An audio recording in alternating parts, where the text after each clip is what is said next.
আজ বৃহস্পতিবার। আয়রার গায়ে হলুদ আজ। আহমেদ বাড়ির সকলে সন্ধ্যার কিছুক্ষণ পরেই চলে এসেছেন। তারা আজ রাতটা এই বাড়িতে থেকে কাল বিয়ে শেষে চলে যাবেন। অনুপ্রমা এতদিন পরে বাড়িতে এলেও তার মামির মধ্যে তেমন একটা পরিবর্তন দেখল না। আসার পরপরই মুখ ঘুরিয়ে নিয়েছিল তার থেকে। অনুপ্রমা শুধু একটা দীর্ঘশ্বাস ফেলেছিল। হয়তোবা এর থেকে বেশি কিছু আশাই করেনি। তবু এখন আর অনুপমার আফসোস বা দুঃখ হয় না। সে যে এত সুন্দর একটা পরিবার পেল, সেটাই বা কয়জন পায়।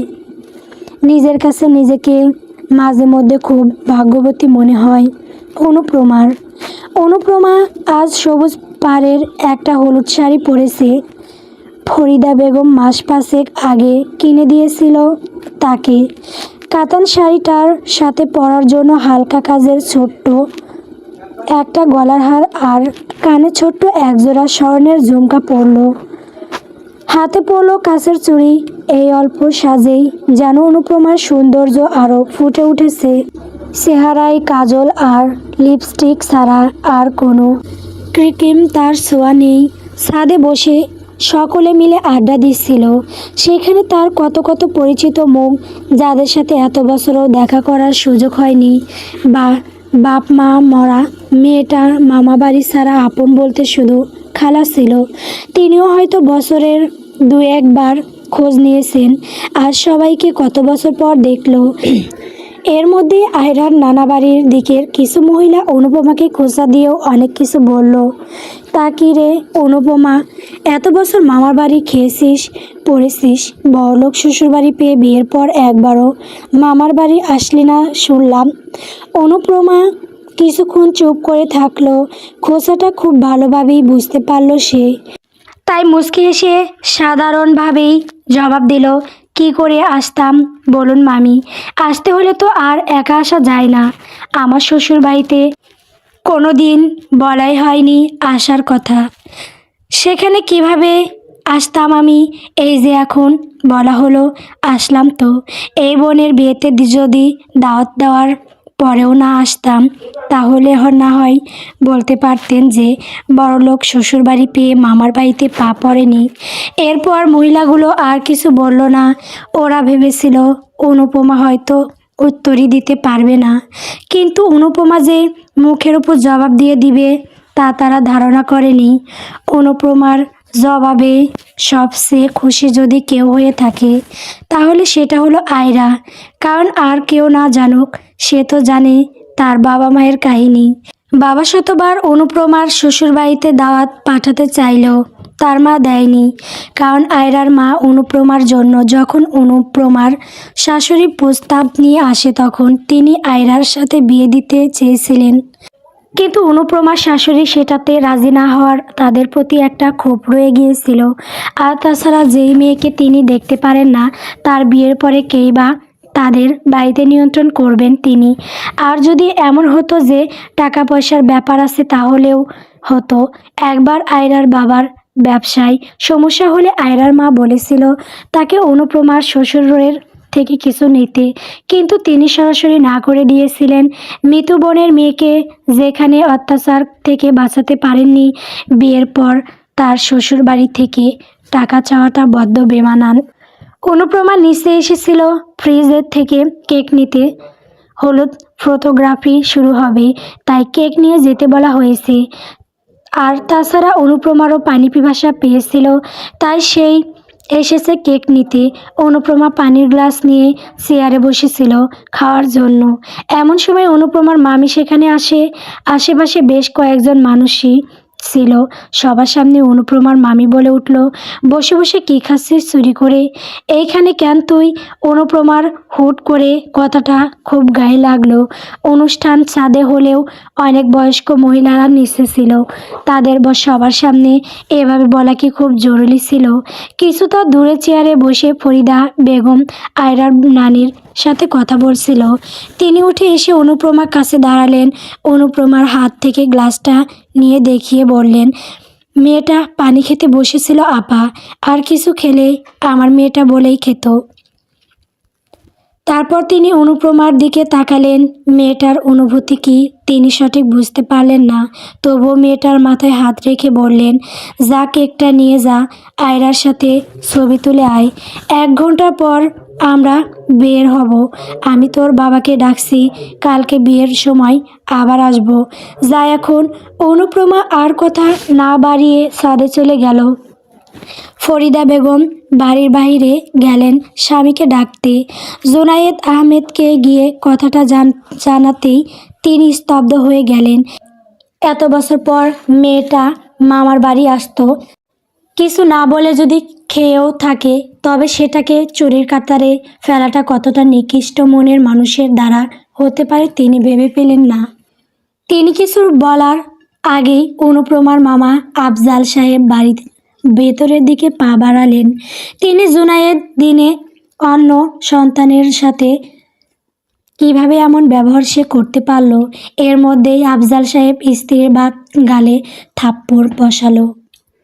ভাগ্নির ওপর এত অত্যাচারের পরেও কখনো তিনি স্ত্রীর গায়ে কখনো হাত তুলেননি।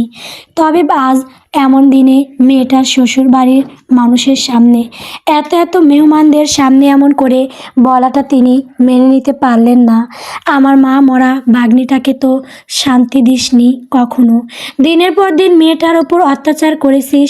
তোরে কত করে বলছি, এমনটা যদি তোর মেয়ের সাথে হতো তাহলে কি তুই মেনে নিতে পারতি? এই ও কি তোর বাপের টাকা খাইছে রে? নিজের বাপের রেখে যাওয়া টাকা, মায়ের ভাগের টাকা খাইছে। তাও তোর এত কিসের জন্য রে? এত বছর তো মেয়েটাই বাড়িতে পাও ফেলে নাই। আজ এতগুলো মানুষের সামনে, ওর শ্বশুর বাড়ির সামনে তুই এমন কাজটা কেমনে করতে পারলি? ও যদি কিছু খেয়েও থাকে, তোর বাপের টাকা খাইতে গেছিল। ওনার চিৎকার কিছুতেই থামানো যাচ্ছে না।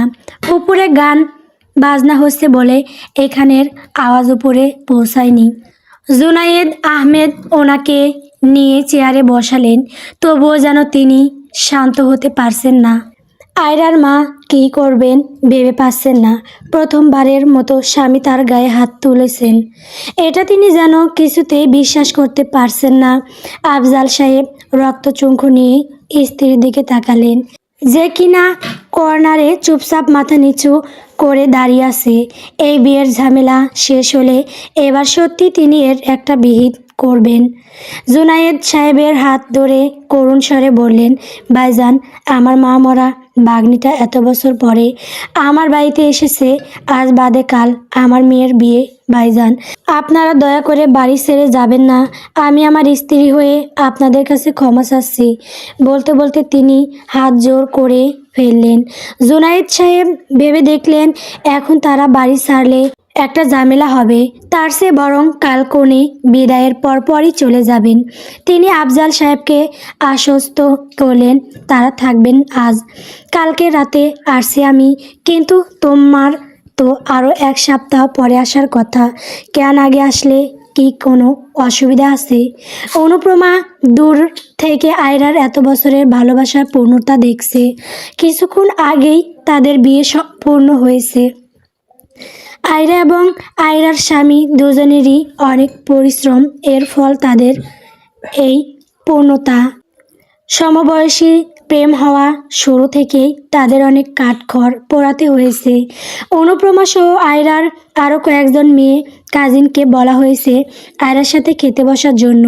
সেখানেও কনে পক্ষ আর বরপক্ষের ছেলে মেয়েদের মধ্যে হাত ধোয়া নিয়ে ছোটোখাটো তর্ক বিতর্ক হলো। তবুও কনে পক্ষের কেউই ছাড় দেবে না। শেষ পর্যন্ত অল্পই রাজি হলো, কারণ এখনও জুতাচুরি বাকি। ধীরে ধীরে পশ্চিমা আকাশে সূর্যাস্ত গিয়ে লাল আভা দেখা দিল। বরপক্ষের সবাই তারা দিল। মেহমানরা যারা আয়রার শ্বশুর বাড়ি যাবে তারা বাদে সকলেই অনেক আগেই বিদায় নিয়েছে। সবাই বেরিয়ে পড়তেই বরকনেকে তাড়া দেওয়া শুরু হয়েছে। তখন থেকে আয়রার সে কি কান্না! এতক্ষণের এত খুশির শেষে সবার চোখে মুখে এখন বিষাদের ছায়া নেমে এসেছে। কিন্তু এটাই যে সমাজের নিয়ম। মেয়ে হয়ে জন্ম নিয়েছো মানেই তোমাকে একদিন না একদিন যে ঘর তোমার অভ্যাস, সে ঘর ছেড়ে নতুন ঘরে যেতে হবে। পুরনো নীর ছেড়ে নতুন নীরকেই আগড়ে ধরতে হবে তোমায়। আয়রার বিদায়ের পরপর অনুপমারা সকলে বেরিয়ে পড়ল। ফাহাদ গাড়ি ড্রাইভ করছিল। সে একবার পিছনে দেখে নিল ফরিদা বেগম মাঝে বসেছে। দুপাশ থেকে অনুপমা আর ফাইজা ফরিদা বেগমের কাঁধে মাথা দিয়ে ঘুম দিয়েছে দুইজনই। ফাহাদ ভেতরে ভেতরে কথাগুলো গুছিয়ে নিল, কিভাবে শুরু করবে বুঝতে পারছে না। তাও তো বলতে হবে। জুনায়েদ সাহেব আর ফরিদা বেগমের মনোযোগ আকর্ষণ করতে শুকনো কাশি দিল। তারা দুজন তার দিকে তাকাতেই ফাহাদ গলা ঝেড়ে বলল, বাবা, আম্মু, তোমাদের একটা কথা জানানোর ছিল। বলো। জুনাইদ আহমেদ স্বাভাবিকভাবেই বলল। ফাহাদ এবার ড্রাইভিংয়ে মনোযোগ দিয়ে বলল, তোমাদের বড় ছেলে আসছে। এবার ফরিদা বেগমের চেহারাটা হঠাৎ করে উচ্ছ্বসিত হয়ে উঠল। যতই হোক বড় ছেলে বলে কথা, কত বছর হয় ছেলেটাকে দেখে না। ছেলেটার মধ্যে বোধহয় এবার সুবুদ্ধির উদয় হলো। তিনি ফাহাদকে জিজ্ঞেস করলেন, কবে আসবে রে? ছেলেটার বুঝি এবার একটু সুবুদ্ধি হলো। তোর সাথে কবে কথা হয়েছে? কবে আসবে বলেছে? ফাহাদ এবার মুখটা এবার চোরের মতো লুকিয়ে ফেলল। আজ আসবে আম্মু। বিশ্বাস করো, আমি আগে জানতাম না। তোমার ছেলে সকালে বলেছে আমায়। ফরিদা বেগম কিছুটা চমকে উঠলেন। এত বছর পর আসবে, তাও এমন হুট করে? ছেলেটার জন্য কিছু পদ হলেও তো রান্না করতে হবে। ভেবেছিল বাড়ি ফিরে ভাত ডাল রান্না করে রাতের খাওয়া সেরে ফেলবে। এখন তো সেটা করলে হবে না। ফরিদা বেগম বাড়ি ফিরেই ফ্রেশ হয়ে রান্নাঘরে ঢুকেছেন। এখন সব তৈরি করে রান্না বসাবেন। মেয়ে দুটো হাত মুখ ধুয়ে এসে নিচের সোফায় বসেছিলেন। এখন গিয়ে দেখে আসলেন দুটোই ঘুমিয়ে কাদা। মেয়েরা কেউই রাতে ঠিকভাবে ঘুমায়নি। আড্ডা, বিভিন্ন খেলা খেলতে খেলতে ভোরের একটু আগে ঘুমিয়েছে। তার ওপর সারাদিন শরীরের ওপর দিয়ে ধকল গেল। প্রথমে আয়রার সাথে পার্লারে গিয়েছিল, তারপর ফটোশ্যুট স্পটে, তারপর আয়রার সাথে সাথে থেকেছে। ফরিদা বেগমের রান্নাবান্না শেষ হতে হতে রাত 11টার মধ্যে বেজে গেছে। তাড়াহুড়ায় সব কিছু করায় ঘেমে নেয় একাকার হয়ে গিয়েছেন তিনি। তাই ভাবলেন কাপড়টা পাল্টে নেওয়া যাক। তাই তিনি ঘরে চলে গেলেন কাপড় পাল্টাতে। অনুপ্রভা ঘুম থেকে উঠে বসলো।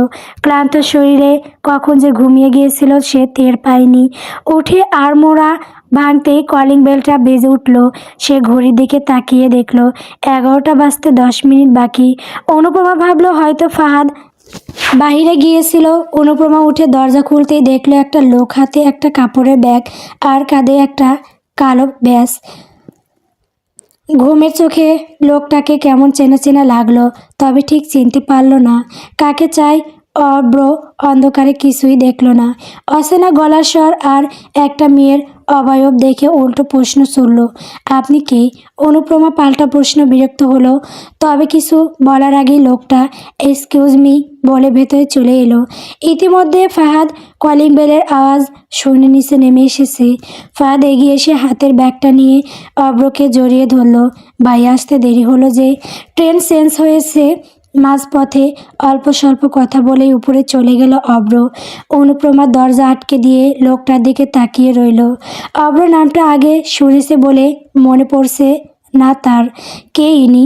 অনুপ্রমা দূর থেকে ফাহাদ আর লোকটার কথা শুনে যতটুকু বুঝতে পারল, লোকটার নাম অব্র। কিন্তু কে উনি? কখনো তো আগেই নাম শুনেছে বলে মনে পড়ছে না।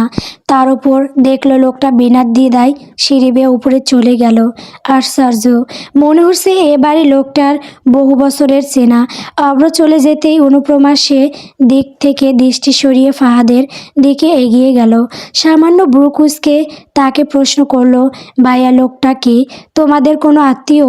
আগে তো কখনো দেখিনি। এত রাতে আসলেন, উনি কি থাকবেন এখানে? ফাহাদ প্রথমে কিছুটা ভড়কে গেল অনুপ্রমার প্রশ্নে। শেষে কিনা নিজের স্বামীকেই চিনতে পারছে না মেয়েটা। পরক্ষণেই মেয়েটার সাথে হওয়া অন্যায়ের কথা মনে পড়ল। তার ভাই তো সেই 6 বছর আগে মেয়েটাকে সমাজের কাছে অপরাধী বানিয়ে একা ফেলে চলে গিয়েছিল। পুরনো কথা মনে করে ফাহাদের মনটা কিছুটা বিষিয়ে উঠল। তবে এখন পুরনো কথা মনে করে লাভ নেই। ফাহাদ হুট করে হেসে উঠল। অনুপমা অবাক চোখে ফাহাদের হাসি দেখল।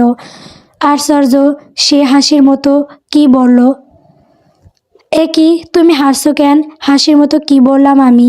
ফাহাদ হাসি চেপে উত্তর দিল, তোর দ্বিতীয় বর। ওই দিন বলেছিলাম না, পাত্র পেলে আবার তোর বিয়েটা দিয়েই দিব। তাই পাত্র এসেছে। অনুপমা ফাহাদের উল্টাপাল্টা কথার কোনো আগামাথায় পেল না। সে ফ্যাল ফ্যাল করে তাকিয়ে রইল। ফাহাদ এবার হাসি থামিয়ে বলল, বড় ভাইয়া উনি তোর বর, জিহাদ আহমেদ।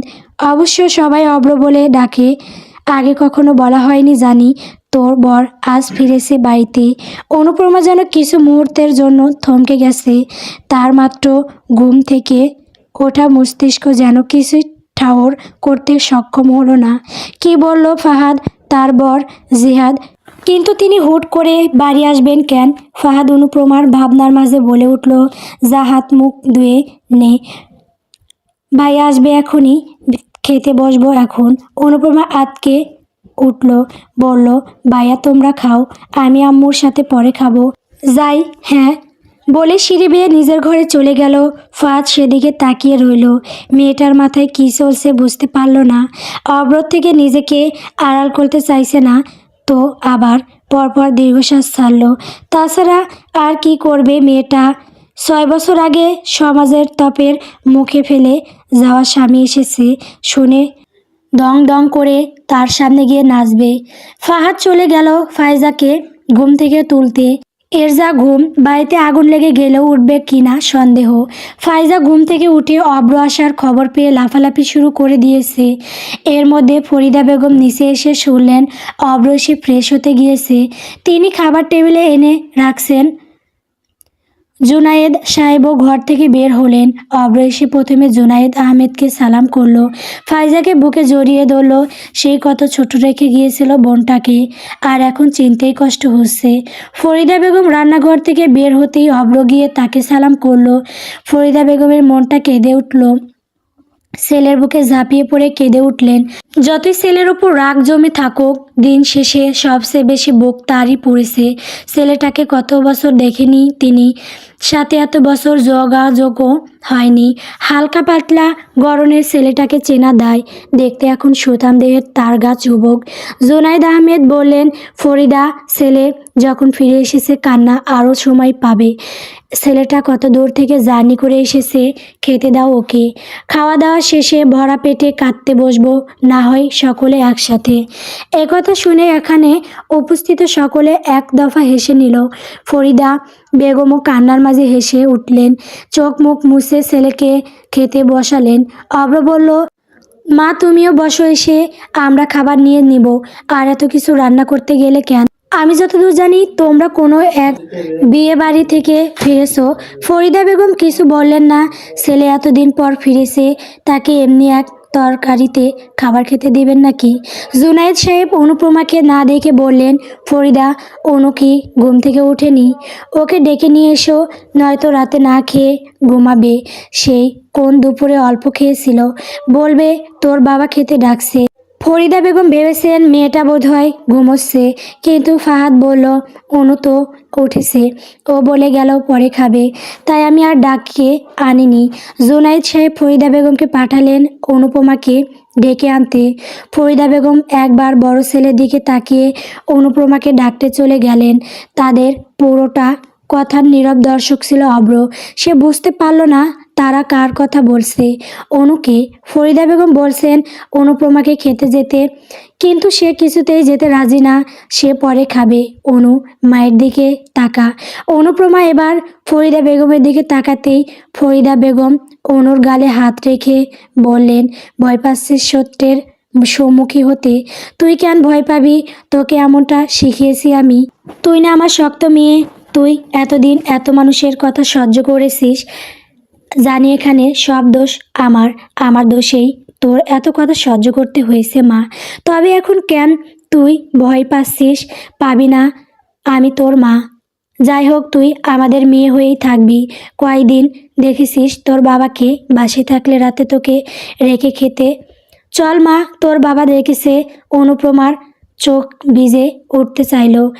এমন মা বাবাকে সে কিছুতেই হারাতে পারবে না। সে যে সত্যের সম্মুখীন হতে নয়, মা বাবা হারানোর ভয় পাচ্ছিল। ফরিদা বেগম শাড়ির আঁচল দিয়ে অনুপমার চোখ মুছে নিচে নিয়ে গেলে। অনুপ্রমা ভালো করে মাথায় কাপড় দিয়ে নিল। ফাইজা বাবা আর ভাইদের খাবার বেড়ে দিচ্ছিল। অব্র সিঁড়ির দিকে তাকাতেই থমকে গেল। মায়ের পিছন পিছন গুটি গুটি পায়ে নেমে আসছে একটা মেয়ে। অব্র যেন হুট করে থমকে গেল। কে এই মেয়ে? মাথার ঘোমটার আড়ালে উজ্জ্বল শ্যামবর্ণের মুখটা এক ঝলকেই যেন চোখ আটকে গেল। পর মুহূর্তেই চোখ নামিয়ে ফেলল। সে কি করছিল এইসব? এইসব তো তার ব্যক্তিত্বে নেই। সে একটা মেয়ের দিকে অমন করে তাকিয়েছিল। সে অথচ বেচারা জানলই না তার এই দৃষ্টি ছিল সম্পূর্ণ হালাল। অব্র দৃষ্টি সরিয়ে প্লেটের দিকে তাকালো। এ কি করছে সে? একটা মেয়ের দিকে এভাবে তাকিয়েছিল সে, কিন্তু অবাধ্য চোখ যে কথা শুনতে মানা। চোখ দুটো আবারও সামনে তাকালো। মেয়েটা এসে অব্রর সামনের চেয়ারে বসলো। মেয়েটার কাজল রাঙা চোখ দুটো বড্ড আকর্ষণীয় লাগছে তার কাছে। মেয়েটার গোল চেহারাটা যেন আর উজ্জ্বল হয়ে উঠল ঠোঁটের কোণের হাসিটার জন্য। কি সুন্দর ঠোঁটের কোণে মিষ্টি হাসি নিয়ে জুনায়েদ সাহেবের বোকা শুনছে মেয়েটা। আচ্ছা, এই মেয়েটাকে এই বাড়িতেই থাকে নাকি মেয়েটা? এসব ভাবতে ভাবতেই ফরিদা বেগম ডেকে উঠেন, অব্র বাবা নে, খাওয়া শুরু কর। শুধু ভাত নিয়ে বসে আসিস কেন? অব্র মাথা নামিয়ে সম্মতি জানালো। ফরিদা বেগম ফাইজা আর অনুপমার দিকে তাকিয়ে বলল, তোদের দুটোকে কি খাইয়ে দিতে হবে? নিজের হাতে খেলে তো দু লোকমা খেয়েই উঠে যাবি। বস মা, খাইয়ে দিই। দুজনেই ফরিদা বেগমের হাতে খাবায় বলে রাজি হলো। ফরিদা বেগমও ভাত মাখে তাদের খাইয়ে দিতে শুরু করলো। অব্র তাকিয়ে রইল মায়ের দিকে। কে এই মেয়ে যাকে মা এত যত্ন করছে? তাদের কোনো কাজিন হবে বলে তো মনে হচ্ছে না। হলে সম্ভবত সে চেনে নেই। তার এই ভাবনার মধ্যেই জুনায়েদ সাহেব তার উদ্দেশ্যে প্রশ্ন ছুড়লেন, তা অব্র, বিয়ের ব্যাপারে কিছু ভেবেছো? কি করবে এখন? বিয়ের অনুমতি তো নিশ্চয়ই পেয়েছো। এখন নাকি এখনো বলবে বাবা আমার বিয়ের বয়স হয়নি? আমি এখনো ছোট, বয়স আমার 16। জুনায়েদ সাহেবের কথায় টেবিলে উপস্থিত সকলে হেসে উঠল। অনুপ্রমা খুব করে চেষ্টা করেও নিজের হাসি আটকে রাখতে পারল না। মুখে ডান হাত দিয়ে চেপে ধরে হেসে উঠল। অব্র অনুপমার দিকে তাকিয়েছিল। খাওয়ার মাঝে বাবার এমন কথায় তার কাশি উঠে গেল। তার উপর অচেনা মেয়েটার সামনে এমনভাবে বলায় অপ্রস্তুত হয়ে গেল। বাবার দেওয়া খোঁচাটা ভালোই বুঝতে পারল সে। বাবা, এসব কেমন কথা? তোমরা ভালো করেই জানো তখন আমার বিয়েটা আমার স্বপ্নের জন্য সবচেয়ে বড় বাধা ছিল। আমার স্বপ্ন পূরণ করতে হলে পিছু টান ছাড়তে হবে। আমি আমার স্বপ্নের শেষ সিঁড়িতে ছিলাম সেই সময়ে। সেখানে আমার ট্রেনিংয়ে যাওয়ার আগের মাসে যদি বলো আমাকে তোমরা বিয়ে দিবে, সেখানে আমি কিভাবে রাজি হতাম? অব্রর জবাবে জুনায়েদ সাহেব কিছুটা অসন্তুষ্ট হলেন। তিনি বর্তমান মতামত জানতে চেয়েছেন। ছেলে পুরনো কথা তুলছে কেন? পুরনো কথা বাদ দাও অব্র, বর্তমানের কথা বলো। আমি তোমার সিদ্ধান্ত জানতে চেয়েছি অব্র।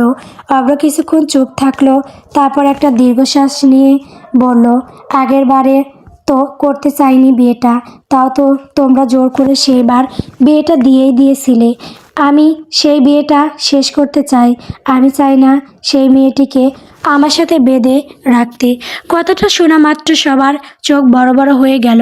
এইসব কি বলছে ছেলেটা? এই ছেলেটা তো এটা তাও খারাপ নয়। সবাই যে প্রতিক্রিয়া দেখাতে ভুলে গেল। স্তব্ধ হয়ে গেল সবাই। সবার দ্বিতীয় দৃষ্টিটা হলো অনুপ্রমার দিকে। মেয়েটার মনের অবস্থা কেমন এখন? মেয়েটা বিয়ের পর এত মানুষের এত সব কথা শুনে যার যার জন্য এতগুলো দিন অপেক্ষা করলো, সে কিনা দিন শেষে তাকে নিজের থেকে মুক্তি দিতে চাইলো। অনুপ্রমা কথাটা শোনা মাত্র চোখ খিচে মাথাটা নিচু করে ফেলেছিল। গলা দিয়ে খাবার নামছে না। এতক্ষণে সে একবারও অব্রর দিকে তাকায়নি। তবে এখন কেন যেন একবারের জন্য হলেও লোকটার দিকে তাকাতেই ইচ্ছে হলো। সে হালকা ভেজা চোখে অব্রর দিকে তাকালো। তাকাতেই যেন বুকটা ধক করে উঠল। যাকে এত বছর না দেখে হলেও স্বামী বলে মেনে এসেছে, সেই লোকটাকে আর স্বামী বলে মানা হবে না। তার আর এই বাড়িতে থাকা হবে না। এই বাবা মাকে বাবা মা ডাকার অধিকার থাকবে না তার। অনুপমা পানি খেয়ে উঠে গেল। এখানে বসে থাকার মতো শক্তি তার মধ্যে অবস্থিত নেই। অব্র সেদিকে তাকিয়ে থাকলো। মেয়েটা হঠাৎ করে কিছু না বলে উঠে গেল কেন? মাত্রই তো খেতে বসেছিল। অব্র সেদিকে থেকে ঘাড় ফিরিয়ে জুনায়েদ সাহেবকে প্রশ্ন করলো, বাবা, এই মেয়েটিকে আমাদের বাড়িতেই থাকে? জুনায়েদ সাহেবের মধ্যে কোনো পরিবর্তন দেখা গেল না। তিনি চুপচাপ খাওয়া শেষ করে এখান থেকে উঠতে চাইলেন। ফাহাদ তাচ্ছিল্য হাসি হাসলো। সেও কিছুই বলল না। অব্রের প্রশ্ন শুনে অনুপ্রমা সিঁড়ির শেষ মাথায় থেমে গেল। কাউকে ইশারা দিতে চাইল, যেন অব্রকে এখন না বলা হয়। ফাইজা বাইকে কিছু বলতে চাইল, কিন্তু তার আগেই অনুপ্রমার ইশারায় লক্ষ্য করলো। বুঝতে পারলো অনুপ্রমার ইচ্ছা। ভাইয়া ও অনুপ্রমা আম্মুর ছোটবেলার বান্ধবীর মেয়ে। অনুপুর মা বাবা নেই, সে আমাদের বাড়িরই মেয়ে। আমি আর অনুপু একই ইয়ারের ছাত্রী। অনুপ্রমা খোলা আকাশের নিচে বসে আছে।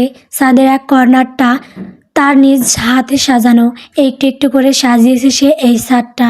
তার ফুল গাছ পছন্দ বলে জুনায়েদ সাহেব আর ফাহাদ কখনোই কার্পণ্য করেননি। সামনে কোনো সুন্দর ফুলের গাছ পড়লেই সেটা অনুপ্রমার জন্য নিয়ে আসতেই হবে তাদের। ফাহাদ তখনও ছাত্র।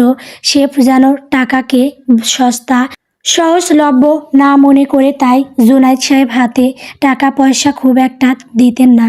সেবার ভার্সিটির ট্যুরের জন্য জুনায়েদ সাহেব 1010 টাকা দিয়েছিলেন। সেই টাকা সহ আগের জমানো কিছু টাকা দিয়ে দুই বোনের জন্য ছাদের এই পাশটায় একটা দোলনা কিনে দিয়েছিল। বাড়ির পেছনে এই দক্ষিণ পশ্চিম দিকে খুব সুন্দর বাতাস হয় বিকেলে, তাই এখানে বসে প্রায় সময় আড্ডা দেওয়া হয়। জুনায়েদ আহমেদ সেই দেখে বেতের সোফা কিনে দিয়েছিলেন। তবে একবার ঘুরতে গিয়ে একটা দোলনা তাদের খুব পছন্দ হয়।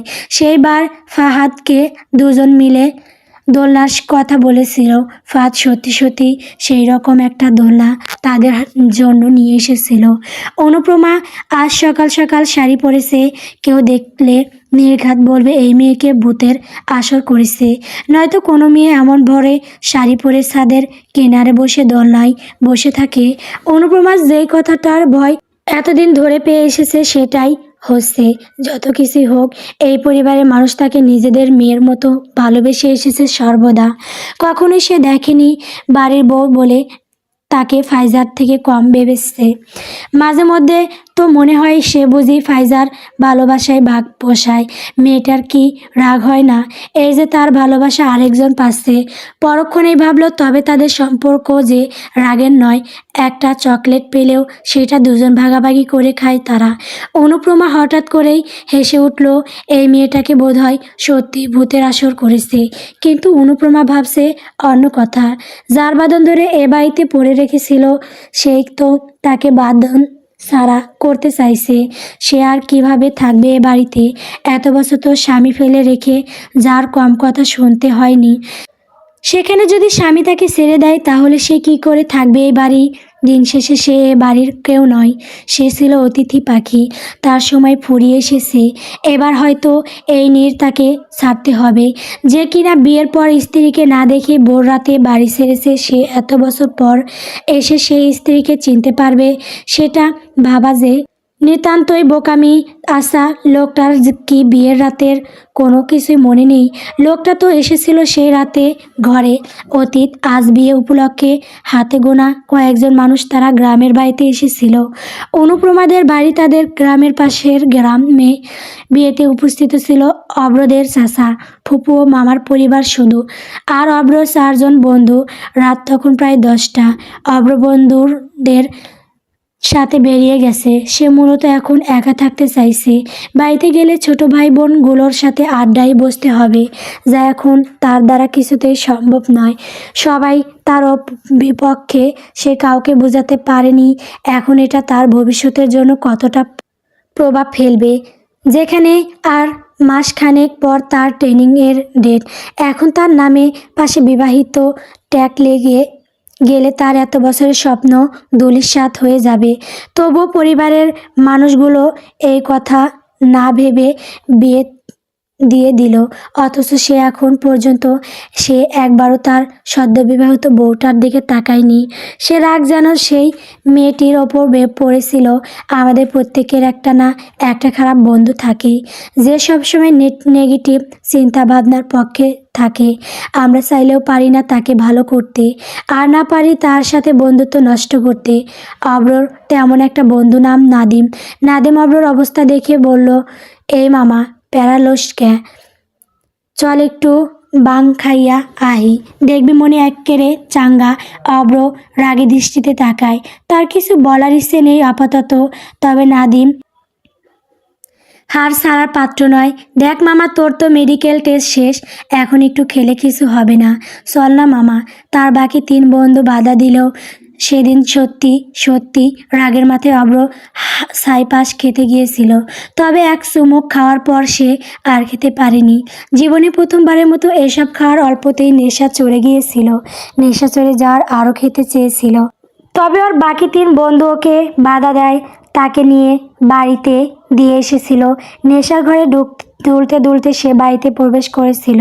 দরজা খুলে দিয়েছিল আরহাম, সেই তাকে ঘরে দিয়ে এসেছিল। অব্র তখন নিজের ঘরে, নিজের বিছানায় একটা মেয়েকে দেখে অবাক হয়ে তাকিয়েছিল। আশ্চর্য এই মেয়েকে, তাও আবার তার ঘরে। সে গিয়ে মেয়েটার পাশে বসলো, খুঁটিয়ে খুঁটিয়ে দেখতে লাগলো। নিতান্তই বাসে একটা মেয়ে, কাল সিটে পড়ে যাওয়া গায়ের রঙে লাল শাড়িটা কেমন যেন বেমানান লাগলো। হঠাৎ যখন মস্তিষ্ক সংকেত দিল, এটা তোর বউ অব্র, তোর বাবা মা এই মেয়েটার সাথে তোর জোর করে বিয়ে দিয়েছে। ঠিক তখনই নেশার ঘরে থাকা অব্র নিজের বিবেক বুদ্ধি যতটুকু ছিল ততটাও হারিয়ে ফেলল। তারপর গল্প নেশা লাগিল রে। বন্ধুরা, গল্পটি কেমন হয়েছে কমেন্ট করে বলবেন। পরবর্তী পর্ব পাওয়ার জন্য অবশ্যই আমার চ্যানেলটিকে সাবস্ক্রাইব করবেন। সাবস্ক্রাইব করলে গল্প দেওয়া হবে, তাছাড়া দেওয়া হবে না। ধন্যবাদ।